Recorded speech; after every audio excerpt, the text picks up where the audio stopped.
Okay, little guy. Come back over here. Okay, the Lotus conveyor belt. So,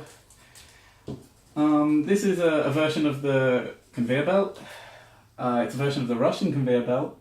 So both of those are prerequisites, and it's just got that name because it needed a name. Like any Russian conveyor belt, let's go. It starts from being put on from the top instead of from the bottom. So you put it on from the top, bam, here. Come on, little guy. And then the interesting part is you squish it with your hand, usually, or just a little bit, as it goes across the angle of your elbow.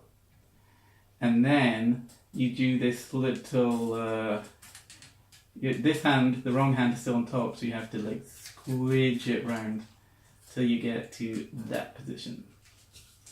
Now that's not super obvious when you see it, but when you do it, you'll figure it out. So it goes across here, and then as it's coming across here, your hand transitions to underneath your other arm.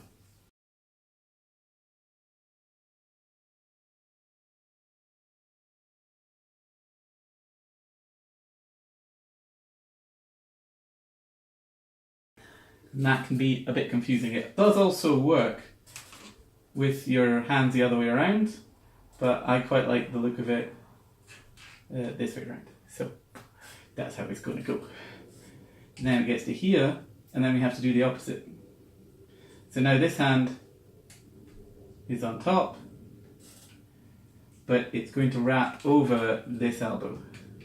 So this hand, it wraps over, gets to there, and now again, you have to squish it down, press it down onto that elbow with this hand. Bam, here.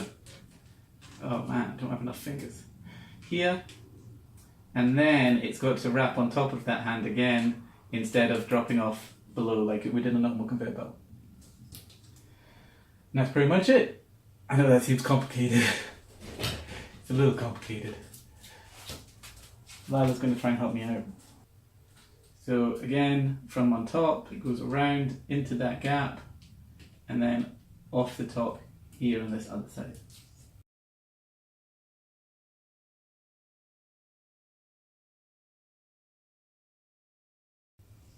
And I'll put some links in the description to other variations that are similar to the variations from a normal conveyor belt.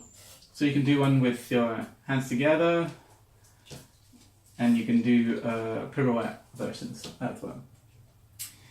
That's it.